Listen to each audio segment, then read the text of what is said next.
Hey guys, welcome back. Today is a bonus video.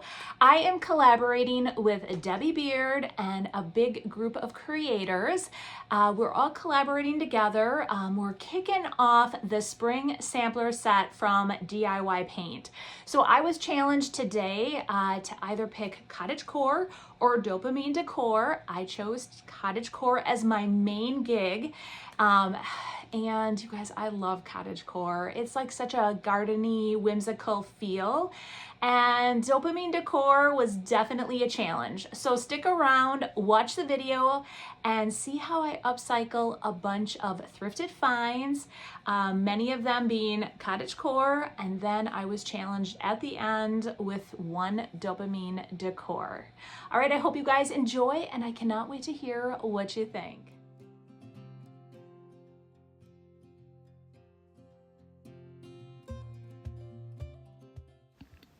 For this first project, I wanted to create something that I could actually incorporate into my gallery wall. I found these 3 wood pieces at the Goodwill bins, just simple, unfinished, nothing fancy, but I knew they had so much potential. Now for the color, I'm using Farm Fresh, and it is one of my absolute favorites. It's a really soft blue, almost like a muted turquoise, and it just feels so perfect for that cottagecore vintage-inspired look. And then for the front, I'm using warm typography decoupage paper from Roycycled. I love it because it has a soft aged script and it just instantly adds that vintage character.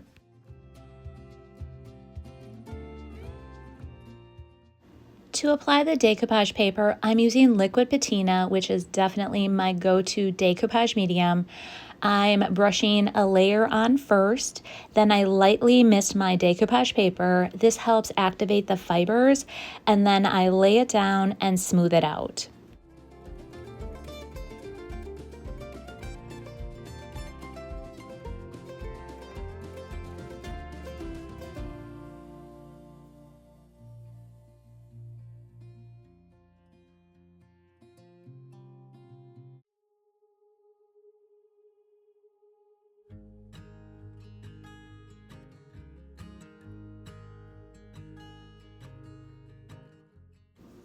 Once it's dry, I take a piece of sandpaper and go around and remove any of the excess paper.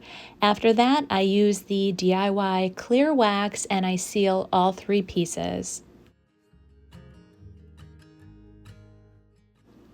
And then for a little extra detail, I'm adding these vintage keys that I found while I was out thrifting. I'm just using a little bit of clear Gorilla Glue to attach them, and I love the texture and dimension that they bring to these beautiful pieces.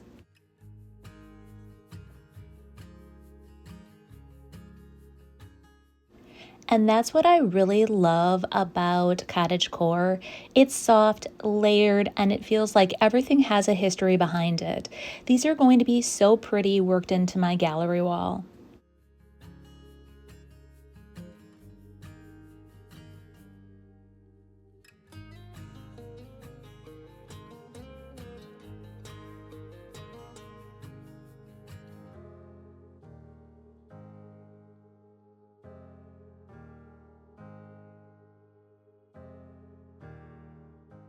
For this next piece, I wanted to work with something a little more dimensional. I found this old crock.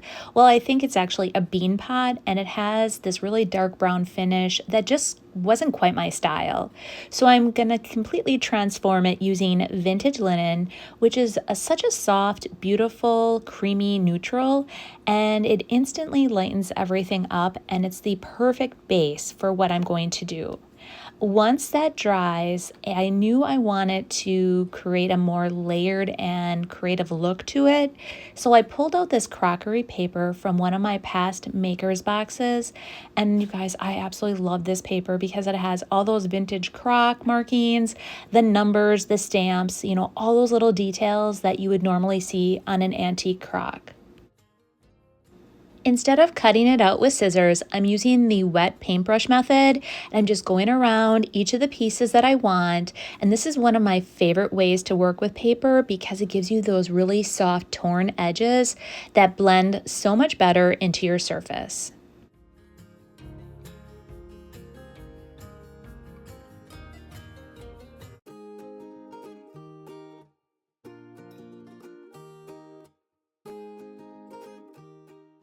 Then I'm using liquid patina to apply each piece, just layering them all over the crock, almost like a collage. There's really no rhyme or reason. I'm just building it up piece by piece until it feels right. And you guys, this ended up being one of my favorite pieces. It just has so much character and texture. It almost feels like a little collection of crocks all brought together into one piece. And honestly, I just love crocks, so this one felt like it might be staying with me. Again, it's soft, it's layered, and it just fits perfectly into that cottagecore style.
So this next piece, it definitely had a past. This is an old vintage stool that I had actually had at a show last year. And to be honest, it's a bit rough. It was broken, repaired, that crack right down the center, and it had some engraving that just felt a little too busy. It just wasn't quite working for me, and it never sold. But I did see potential here, you guys. It just needed a little love. So I started by taking some wood filler and filling in those cracks and all that engraving, and then I wanted it completely smooth, so I sanded off the top. For the base, I used Queen Bee, which is this beautiful warm yellow. It just feels so cheerful and perfect for spring. Now on top, I did use vintage linen. Anytime I'm using decoupage paper, I do like to add white underneath. It just really makes my paper pop. I'm using Botanical Ephemera, which is a paper from one of my past Maker's Box collections. And what I loved about this paper is it almost feels like a patchwork quilt. All those little pieces coming together, those warm yellows just pair so beautifully with that Queen Bee underneath. I'm using Liquid Patina, again, one of my favorite decoupage mediums to apply the decoupage paper. I just apply a nice even coat and then mist that paper and smooth it out. Once everything was dry, I went and I sanded off any of the excess paper, and then I went back and distressed the entire piece. And I really leaned into the imperfections here because that's what gives a piece like this its character. And I have to say, this one completely surprised me, you guys. It went from something that felt worn out and overlooked to something that felt soft, layered, and full of personality. And I just love how this piece turned out.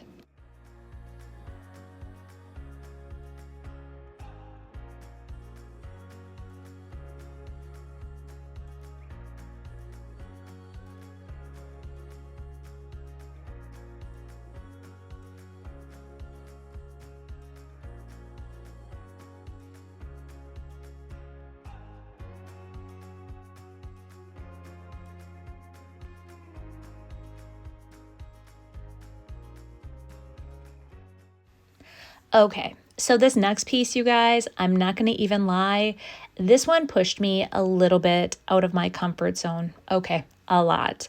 I originally thought I wanted to go for more of a soft dopamine look, so I tried to mix up a lighter pink, and I definitely need help in the mixology department. It did not go well at all. So instead of fighting it, I just decided to lean into the original color. But in the meantime, I did experiment with the colors that I had mixed up originally. So I started off, I had a lighter pink, but there is a top coat that is really beautiful that comes with the kit. I thought I would try to mix that in with a little bit of Kissing Booth, and it was just too thin, probably because it was like more of like a top coat. And then when I did take Kissing Booth and I added the vintage linen, it turned more into a Pepto-Bismol pink. And I applied that. At this point, I was freaking out. I did not like either of the colors. And so again, I just leaned into Kissing Booth, which is truly just a beautiful bold pink. And why I didn't go with it right away, I don't know. Once I had the entire piece painted, I knew it still needed something just a little bit more. And that's when I pulled out the La Folie paint inlay. And you guys, this is what completely transformed this piece. It does have the most beautiful florals, and it just added a bit more depth and detail.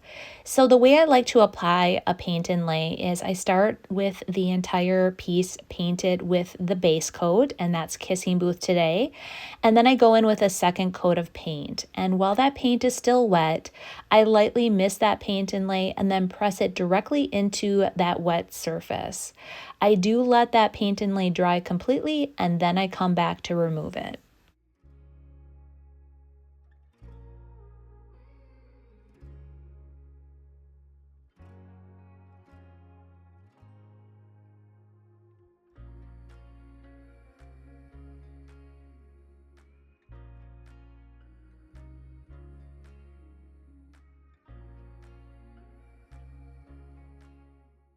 To remove the paint inlay, you just mist that backing, wipe away the excess water, and then just start peeling it back.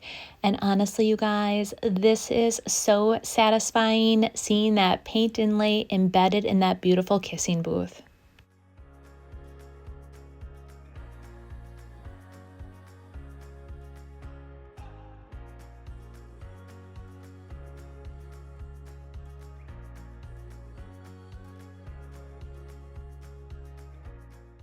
I know I said this before, but the La Folie inlay just brought this whole piece to life. It added that softness, that detail, and it really balanced out that bold pink in a way that I wasn't expecting. Once everything was dry, I did seal it with Big Top, and now I can honestly say I am loving this Dopamine Decor piece. It's bold, it's fun, and it's definitely pushed me outside of my comfort zone in the best way.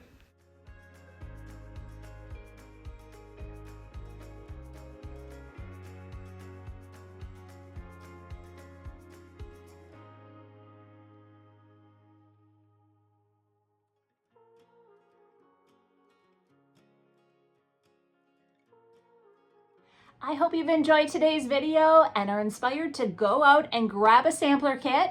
Try out all these amazing colors. It is a great way to try new colors that you may not have bought alone. So if you do want a kit, I do have in the description below a link to grab one. I also have the link for the playlist, so you can go and binge watch the other creators, see if they chose Cottagecore or Dopamine Decor. I obviously leaned much more towards Cottagecore.